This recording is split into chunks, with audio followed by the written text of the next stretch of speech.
저랑 이제 이 부분은 박사님 생각이 같으시네요. 저도 개인적으로 이런 퇴직연금 같은 데에는 개별 채권이나 채권 ETF보다는 중장기적으로 보유가 가능한 그 우수한.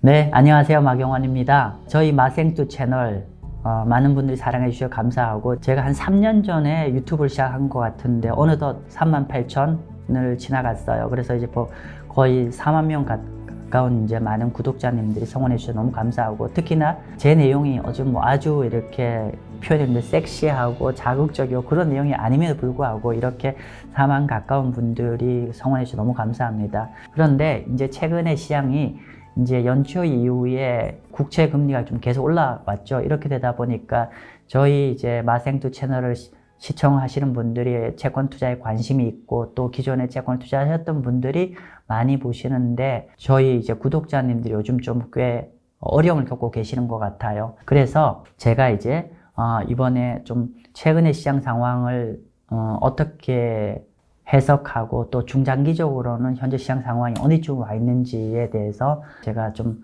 레포트를 저희 구독자님한테 무료로 좀 배포를 해드리려고 합니다. 제가 이번에 이제 저희 구독자님한테 무료로 리포트를 작성해서 배포해드리려고 했던 목적은 뭐냐면은, 기본적으로 현재 어떤 채권 시장의 변동성이 굉장히 커졌는데, 제가 판단하기에는 변동성이 커진 현재 시장이, 저는 사실은 이게 위기가 아니라 오히려 채권 시장의 투자 기회라고 저는 개인적으로 판단합니다.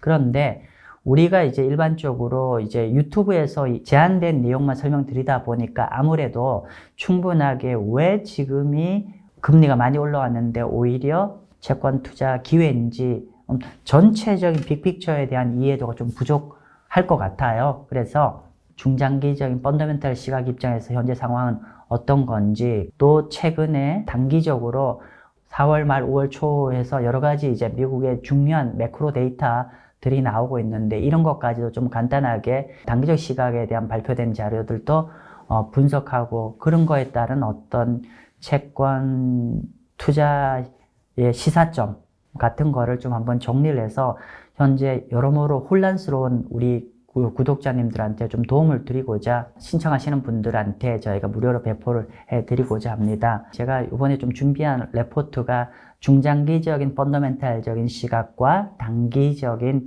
매크로 시장 상황까지도 담았기 때문에, 분명히 일정 부분 채권 투자를 하고 싶고 또 채권 투자를 많이 하시는 저희 마생투 구독자님들한테는 분명히 좀 도움이 되실 것 같습니다. 가능한 많은 분들이 제가 준비한 채권 시장 관련한 현재 시장에 대한 객관적 분석과 또 향후 전망에 대한 레포트를 많은 분들이 볼 수 있었으면 좋겠습니다. 그러면 이런 레포트를 여러분이 보고 싶으시면 무료로 한번 나도 받고 싶다라고 하신 분은 어떻게 하셔야 되냐면은, 고정 댓글창이 있는데 거기에 신청을 하시면은 저희가 신청하시는 모든 분들한테 현재 시장 상황에 관련되어 있고 향후 어떤 투자 환경에 대한 인사이트를 담은 레포트를 드리도록 하겠습니다.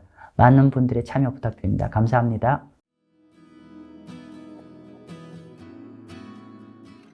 일단 첫 번째 케이스, 일단은 채권을 직접 투자를, 요런 아까 세 가지 연금 관련되어 있는 비이클 방법에 투자해도 괜찮나요? 예, 가능하죠. 근데 이제 우리가 이제 그 금융소득과 관련된 세금이 어떻게 되는지에 대해서 좀 이해만 하시게 되면은, 각 계좌를 잘 활용해가지고 나에게 가장 유리하게 만들 수 있는 길들이 있어요. 그래서 많은 분들이 그렇게 하고 계신 분들도 계실 거고, 전혀 모르시는 분들도 있을 텐데, 이제 소위 이제 채권에 직접 투자하는 것. 방금 마 대표님께서 말씀해 주신 것처럼, 우리나라 장기 국채를 직접 한다든지, 이걸 이제 우리 시쳇말로 이제 알채권이라고 그렇게 이야기를 하는데, 그렇죠. 우리가 살 수 있는 툴들이 증권회사의 계좌를 만드는 일반 계좌를 가지고 있다고 칩시다. 그러면 우리가 채권에 직접 투자할 경우에는 우리나라 국내 채권이라든지 해외 채권 모두 자본 차익에 대해서는 비과세를 해요. 소위 말해서 캐피탈 게인에 대해서는 이제 금리가 빠지게 되면은 이익이 많이 나지 않습니까? 그럴 때 얻는 수익에 대해서는 비과세를 해요.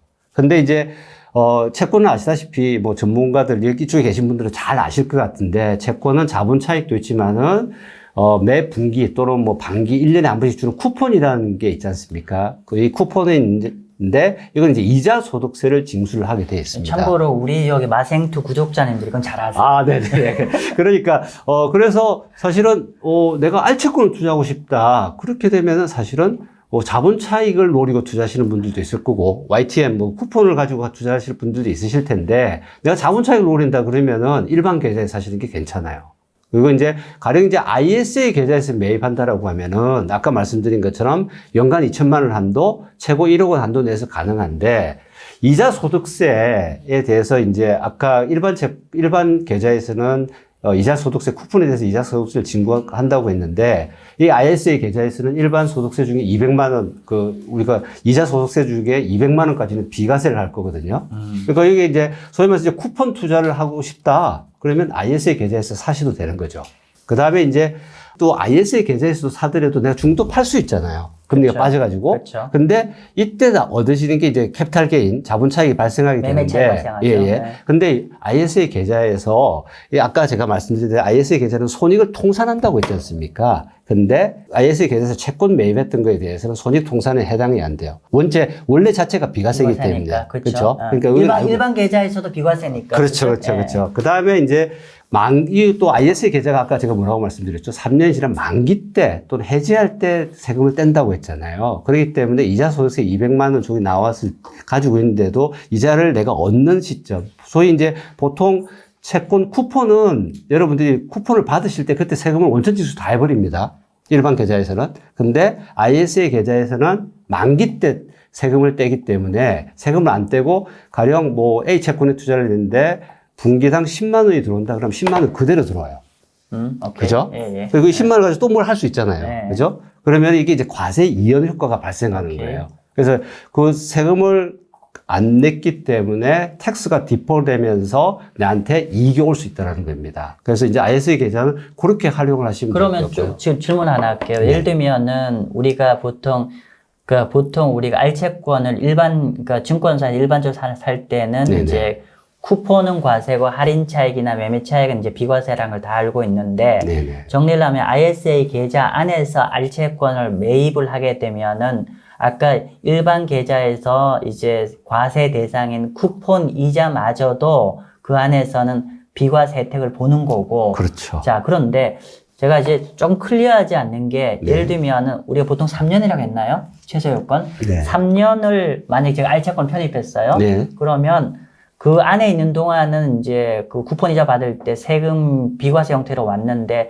3년 만기 지난 시점에 제가 만약에 그거를 찾는다고 하면 세금 안 내나요? 그렇죠. 200만 원까지는 세금 안 냅니다. 그리고 200만 원이 추가돼서 더 가는 건 아까 말씀드렸죠. 9.9% 분리과세를 하게 되죠. 오케이. 그러니까 쿠폰을 내가 얻고 투자를 하고 싶다. 그러면 ISA에서 채권을 매수하게 되면 굉장히 좋죠. 그죠? 그러니까 저 정도 세금까지도 안 낼 수 있다라고 하면 그럼 이런 것도 좋겠네요. 예를 들면 좀 이제 말씀 나누다 보니 좋은 아이디어가 뭐냐면은 보통 일반 계좌에서는 우리가 그 비과세 효과를 최대한 누리기 위해서 또는 듀레이션 효과를 극대화시키기 위해서 저쿠폰 채권 일반적으로 많이들 하시는데 그렇죠. 예를 들면 ISA 계좌에서는 굳이 저쿠폰 채권 하실 필요가 없고 일정 부분 캐리가 나오는 고쿠폰 채권을 넣어도 어차피 비과세 혜택이나 또는 만기에도 200만 원 비과세 넘는 거는 9.9 분리과세가 되는 거니까 그냥 좀 고쿠폰 채권 넣어도 굉장히 매력적이네요. 그렇죠. 맞습니다. 근데 이제 ISA 계좌에서 제가 설명 안 드린 게 하나 있는데 ISA 계좌는 이제 뭐 자기의 재산 종류에 따라서 나누시게 되는데 가입을 못 하시는 분들이 있어요. 뭐냐면 그렇죠. 이제 가입하기 직전 3개년 전에 종합과세 대상자들은 가입을 못 하게 되어 있어요. 예. 그래서 사실은 이제 그분들은 이미 이자 배당 소득세가 많기 때문에 더 이렇게 혜택을 줄 수는 없겠죠. 그죠? 네네. 그래서 제가 아까 말씀드렸던 최고 1억 원까지라는 게 굉장히 중요합니다. 그래서 우리 마 대표님 말씀해 주신 것처럼 저 쿠폰채는 일반 계좌에서 사시면 좋을 것 같고, 그 다음에 이제 그 쿠폰 일드 자체가 높은 것들은 ISA 계좌에서 사더라도 어떤 세금을 적게 내기 때문에 뭐 최고 1억 한도 내사라고 하면 웬만한 채권은 다 사실 수 있죠. 그죠? 오케이. 네. 그러면 요 슬라이드 우리가 ISA 계좌에서 채권을 직접 투자를 여러분 많이 하게 되면은 우리 마생투 구독자님들은 저쿠폰 채권 사지 마시고요. 고쿠폰 채권 편입하시면 좋을 것 같습니다. 자, 이번에 두 번째 주제인 이제 많은 분들이 이제 최근에 어떤 얘기를 많이 나누시냐면은 이제 그 ISA 계좌 IRP 계좌에는 편입 못 하나요? 채권이요? 예. 할 수 있습니다. 네, 국내 할수 채권은 가능합니다. 해외 채권은 안 돼요. 예, 해외 채권은 안 됩니다. 미국의 국채 같은 게 편입 안 돼요. 예, 직접 살 수가 없어요. 아, 예. 그럼 ISA도 해외 채권은 안 됩니다. 국내 것만 가능하고. 아, 그런가요? 예, 예. 이제 그게 이제 왜냐면은 그 둘 다 이제 세제 혜택도 주고 그러기 때문에 네. 사실 뭐 ISA는 저는 그럴 수 있다고 봐요. 근데 IRP나 연금저축에는 해외 뭐 채권을 직접 사는 것도 좀 허용해 주면 좋을 것 같은데 아직 그건 안 돼 있고요. 그다음에 ISA 같은 경우에도 국내 채권에 대해서만 해당이 되고 해외 채권은 매수 자체가 안 돼요. 아, 네. 좀 사실 처음 알았던 네. 사실이네요. 그러니까 네. 여러분 우리가 연금 계좌에서 매입할 수 있는 건 한국 국채만 된답니다. 예. 그러면 결론은 좀 이제 다른 얘기인데 이렇게 되면 여러분이 거래한 증권사, 그러니까 그렇게 되면은 이게 일단은 우리가 ISA 계좌가 은행도 되고 증권사도 되는 거잖아요. 네, 그죠? 네, 네. 그러면 만약에 우리가 이런 알채권을 편입한다고 만약에 한다고 하면 은행 거래하시면 안 되네요. 그렇죠, 이론적으로. 그렇죠, 맞습니다. 증권사를 가야 되는 거고, 예. 그리고 아마 이제 박사님 준비는 안 하셨는데 여러분 그건 아셔야 됩니다.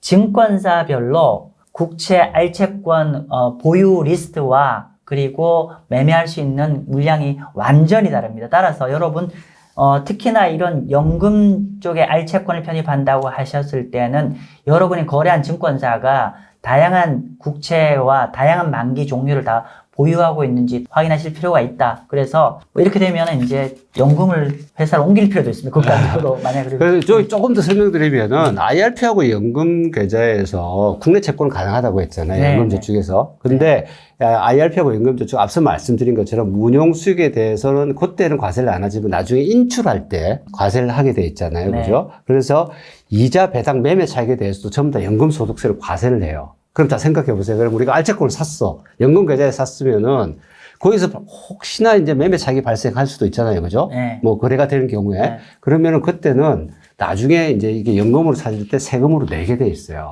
그러니까 우리가 매매 차익을 얻는 이런 것들은 사실은 일반 계좌나 ISA 계좌에서 활용을 하시는 게 가장 좋겠다. 저는 그렇게 생각을 하고 있습니다. 오케이, 네. 알겠습니다. 자, 두 번째로는 방금 이제 많은 분들이 그러니까 퇴직연금 관련 계좌에서 알채권을 거기서 매수를 하게 되면은 쿠폰 이자도 비과세 형태로 간다는 건 이제 꽤 아시는 것 같아요. 그런데 이런 연금 관련된 계좌에서 사실 채권 투자한다고 하면 전부 다 알채권밖에 모르시는 것 같아요. 실제로 우리가 뭐 잘 아시겠지만 채권을 투자한다는 게 단순한 개별 채권에 투자하는 것 말고도 채권 펀드나 채권 ETF에 투자하는 방법도 사실은 많지 않습니까? 그래서 요게 채권, 그러니까 만약에 아까 그런 연금 관련된 계좌에 채권 펀드나 ETF 투자할 때는 좀 어떻게 되는지 좀 말씀해 주시죠. 예, 뭐 이미 마생 여기 구독하시는 분들 잘 알고 계실 것 같은데 채권형 펀드는 다양한 채권들을 이렇게 집합해서 투자를 하고 있지 않습니까? ETF도 마찬가지고요. 근데 이제 우리가 이제 일반 계좌에서 보통 증권회사든 은행에서든 이렇게 그 채권형 펀드나 ETF를 사시게 되게 되면요. 여기는 이제 펀드는 매매 차익이나 쿠폰 이자 이런 것, 뭐, 심지어는 환차익까지도 전부 다 과세를 하게 되어 있습니다. 그쵸? 국내에 등록된 펀드 같은 맞죠. 경우에는요. 그래서 이제 이걸 이제 보통 15.4%로 과세를 하게 되어 있죠. 근데 이제, ISA 계좌에서 매입하게 되면은 똑같습니다. 이것도 이제 이자 소득세 200만 원까지 비과세를 하기 때문에 만약에 채권형 펀드에서 발생한 소득 전부 다를 200만 원까지는 비과세 해주고 초과분에 대해서는 9.9% 분리과세를 하게 되는 이제 그런 형태가 되겠죠. 근데 이제 연금 계좌에서 사게 되면은 어떻게 되냐면 채권형 펀드나 ETF 같은 경우에 연금 계좌에서 사게 되면 연금 계좌를 만약에 연금을 인출할 때 세금을 얼마나 낸다고 했죠?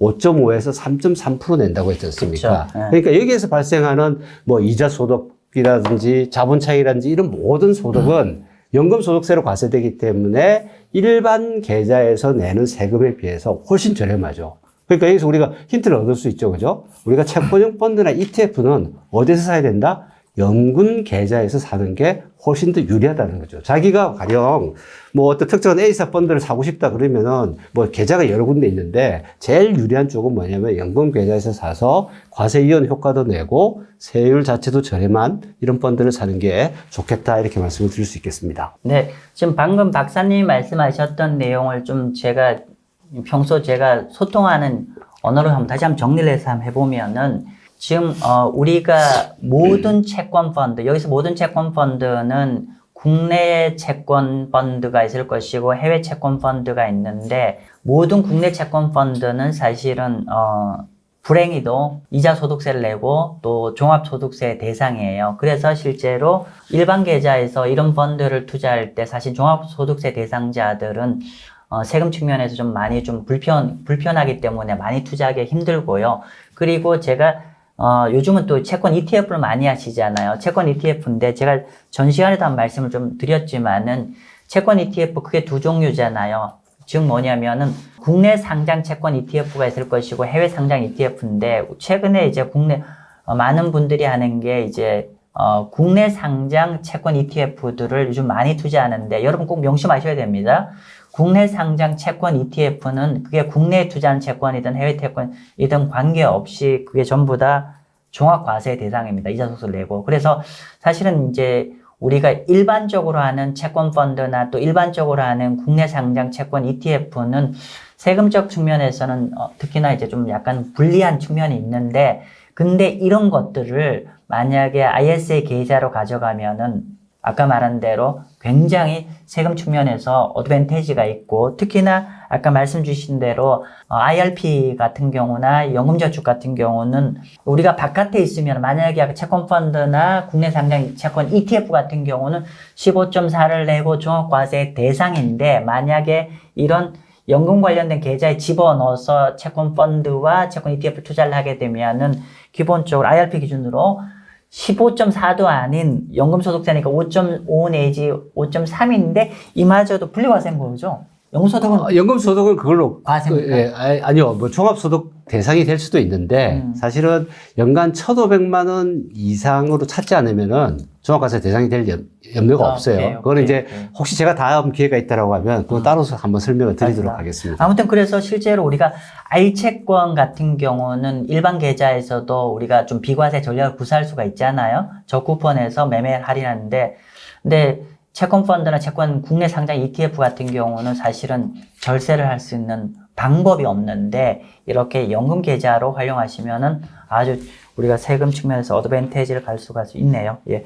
그리고 지금 방금 제가 이제 개별 채권과 채권 펀드 ETF를 했는데, 아까도 말씀 주셨는데, 그러면 아까 말씀 주신 대로 해외 채권 아까 직접 투자할 수 없다고 했는데 그 얘기 조금만 더 해주시죠, 뭐. 예. 뭐 일단 우리가 해외 채권에 직접 투자하려고 하게 되면 해외 등록도로 상장돼 있는 해외 채권, 해외 상장 ETF도 마찬가지인데요.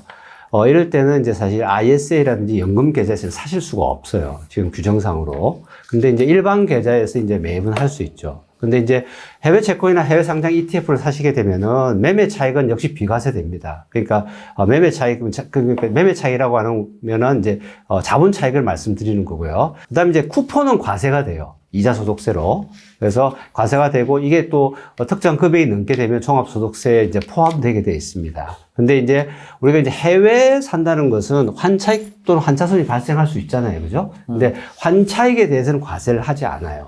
근데 이제 우리가 펀드 같은 경우에는 환차익에 대해서 또 과세를 합니다. 그래서 그런 좀 미묘한 차이점들이 있어요. 그래서 우리가 해외 채권이나 해외 ETF를 투자하게 되면은 이제 그런 차이점이 있는데, ISA나 연금계좌는 할 수 없고요. 그러면 지금 말씀 주신 거 한번 해보니까 조금 부연 설명드리면은, 우리가 펀드나 ETF 안에서 환차 손익이 발생하면은 그게 전부 다 과세에 포함된다는 얘기고, 네네. 만약에 여러분이 달러로 환전해서 미국 채권에 투자를 해서 수익이 났는데, 만약에 동관 동했다, 그러니까 투자 바깥에서 단순하게 환해서 왔다 갔다 하면 그건 또 비과세가 된다. 그 얘기죠. 그래서 이러면 그 명심해 주시고요.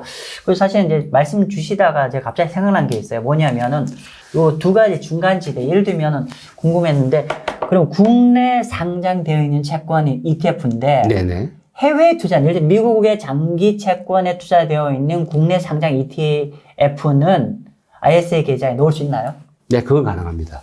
그래요? 예, 예. 오케이. 그러니까 이게 상장이 어디에 돼 있는지가 중요해요. 오케이. 그 상장이 한국에 돼 있으면은 가능하고요. 미국에 돼 있으면 안 되는 거죠. 오케이. 예. 그러면 더더욱더 아주 클리어해지네요. 아까 말씀드린 대로 우리가 만약에 여러분들이 알채권은 only 국내 국채만 가능한 거고, 물론 이제 국채가 아닌 일반 회사채도 가능하겠죠, 이론적으로. 근데 이제 저는 개인적으로 회사채에 투자하는 건 권하지 않습니다. 왜냐하면은 우리의 정말 소중한 자산이기 때문에 약간의 이자 수익 더 바라다가 혹여나 그 회사 부도나면 정말 큰일 나죠. 그래서 아무튼 알채권은 국내 국채만 가능한 거고, 근데 우리가 해외 투자를 하고 싶다, 해외 채권 투자하고 싶다 할 때는 채권 펀드나 채권 ETF, 그러니까 국내 상장 채권, 해외 채권 ETF나 국내 금융기관에서 가입할 수 있는 해외 채권 펀드 형태로 투자하면 되겠다는 말씀 좀 드리고요.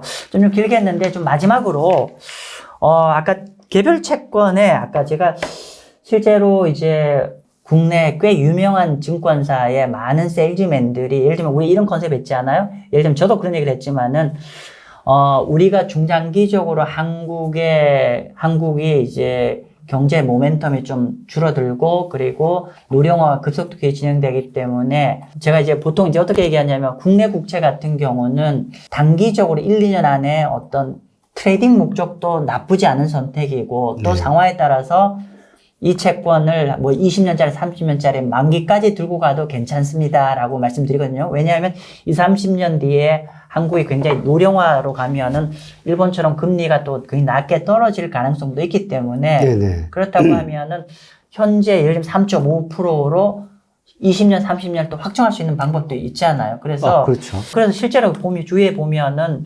장기 개별 채권을 ISA 계좌나 IRP 계좌에 매입하는 경우 꽤 많거든요. 네네네. 근데 이럴 때 좀 주의해야 될 점 어떤 게 있을까요? 예. 사실 이제 저는 사실 채권의 정의를 이 마셈의 그 공부를 하시는 분들이 나름대로 생각을 하고 계시겠지만 제가 오랜 금융회사 생활을 하면서 채권은 이제 사실 여기서 그 어떤 그 자동차를 비유하면 저는 브레이크 같은 존재라고 보거든요.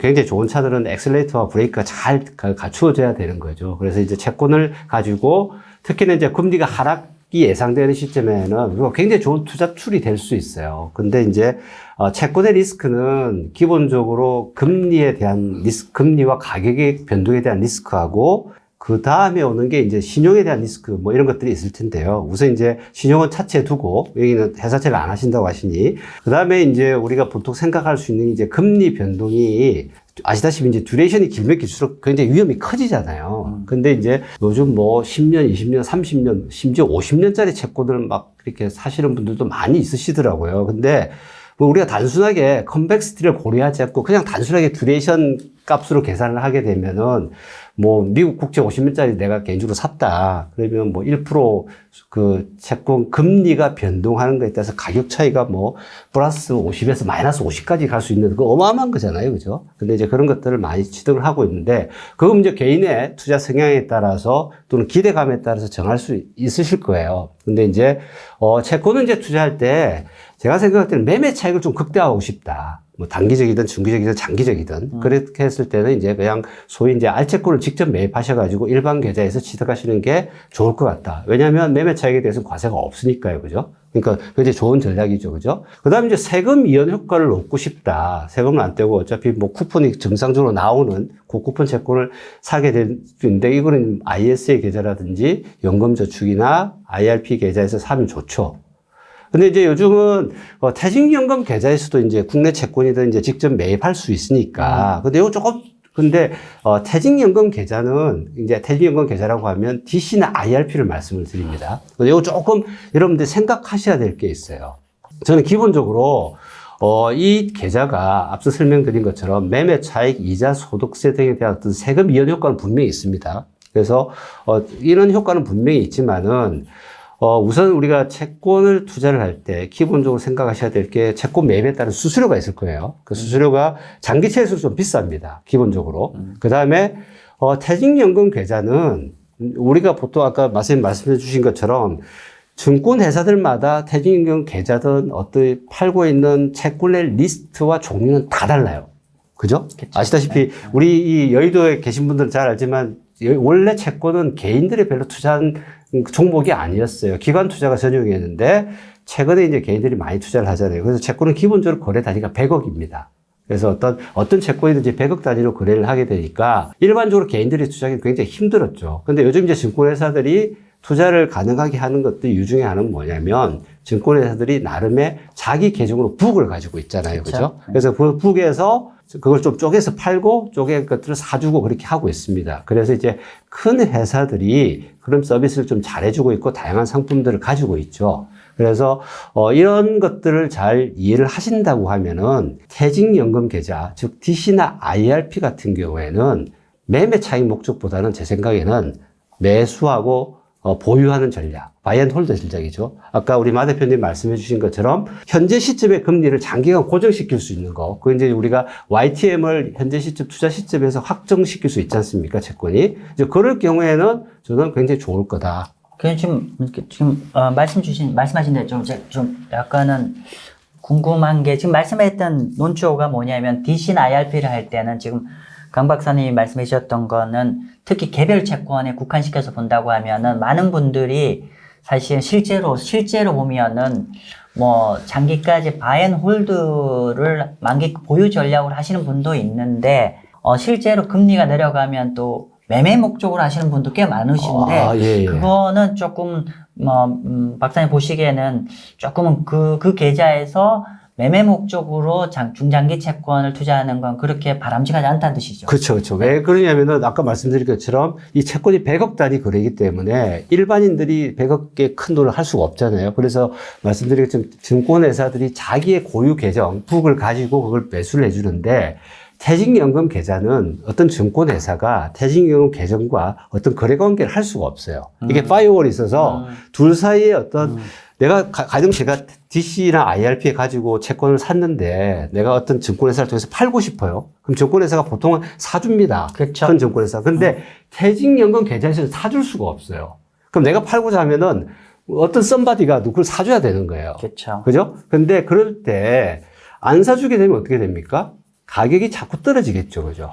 그래서 매매 자체가 안 될 수도 있어요. 그래서 퇴직연금 계좌에 만약에 채권을 투자하고 싶으면 그냥 바이앤홀드 하셔가지고 현재 YT 앱을 내가 만기 시점까지 가져간다는 전략이 맞다라고 저는 보고 있습니다. 굉장히 중요한 얘기를 주셨는데 보통 우리가 일반 계좌에서 그 국채를 매입할 때 보통 장외 채권, 그러니까 장내 채권 말고요. 장내는 거래소에 하는 거니까 장외 채권 같은 경우에 장외 채권을 거래할 때 예를 들면 뭐 A라는 증권사가 있다면 장외 채권을 우리가 매도를 한다고 했을 때 실제로 보면은 이 A라는 회사가 자기 부을 가지고 매도를 그렇죠. 해주는 거니까 실제로 우리가 채권을 장외로 매도하기가 원활을 했는데 근데 말씀 주신 거는 설령 그 증권사가 장외 북을 갖고 있다고 하더라도 그 퇴직연금 계좌에 있는 거를 사줄 수는 없다는 뜻이죠. 그렇죠. 법으로 금지되어 있어요. 그래서 그 계정을 서로 통합할 수가 없습니다.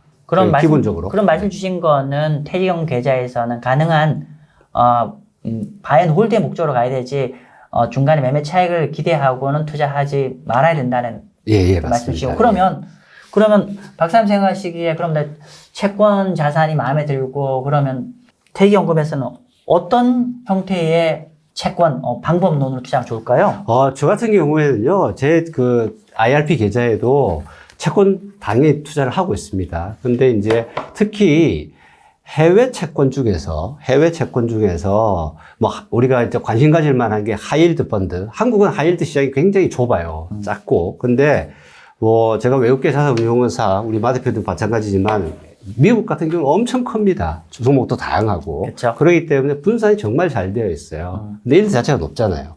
근데 이런 거 투자를 하려고 하면은 어디서 하는 게 좋냐?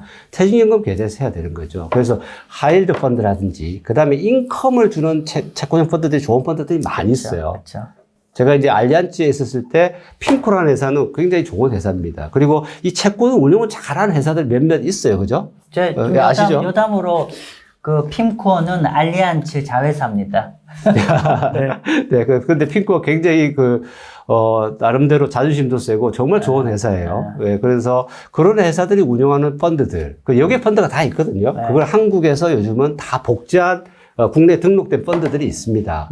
그런 것들은 여기서 사면 좋죠. 오케이. 정말로 접근하기가 어려운데 이 좋은 펀드를 사서 그냥 장기적으로 쭉 저는 뭐 지금 하이힐드 펀드나 인컴 펀드 같은 경우에는 지금 5년째 그냥 계속 들고 있어요. 그 중간중간에 금리가 변동했을 때 뭐 손실도 났지 않았겠습니까? 근데 제 생각에는 제가 연금을 찾고 죽을 때까지는, 뭐 한국 시장보다는 오히려 좀 더 괜찮을 것 같다 생각으로 그냥 계속 바이앤홀드 하고 있습니다. 예. 지금 강 박사님이 지금 이제 연금 계좌에서 채권 투자하는 방법은 일반적으로 많은 분들이 하시는 알채권 투자보다는 실제로, 또 그 다음으로 많이 하는 게 요즘 채권 ETF를 굉장히 많이 투자를 하는데 박사님은 오히려 개별 알채권이나 채권 ETF보다는 좀 세계적인 운용 능력을 갖고 있는 해외 채권 펀드 형태의 투자하는 거를 좀 추천을 주는 네네. 거고요. 네. 예, 좋습니다. 그래서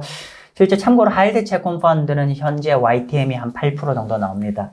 제가 이제 실제로 이제 제가 저랑 이제 요 부분은 박사님 생각이 같으시네요. 저도 개인적으로 이런 퇴직연금 같은 데에는 개별 채권이나 채권 ETF보다는 중장기적으로 보유가 가능한 그 우수한 해외 채권 펀드를 포트폴리오로 투자하는 걸 권해드리고요. 그래서 사실은 이제 제가 지금 실전 채권 클래스를 하고 있어요, 사실은. 그래서 사실은 제가 다행입니다. 제가 채권 실전 클래스에 이런 방식으로 연금을 투자하면 좋겠다라고 말씀 네. 좀 드렸었고, 또 실제로 우리가 퇴직연금에 투자하면은 좋을 만한, 그러니까 어떤 춘천 펀드도 제가 실전 클래스 좀 이렇게 설명 좀 드리고 있어요. 그래서, 여러분들도 혹시 요거 좀 자세하게 좀 듣고 싶은 분들은 나중에 저희 채권, 실전 클래스에 한번 등록하시면은 퇴직연금에 장기적으로 좀 투자하기 좋은 펀드들 리스트도 제가 한번 좀 자세히 좀 설명을 드릴 테니까 제 수업에 한번 참석하시면 좋을 것 같고요.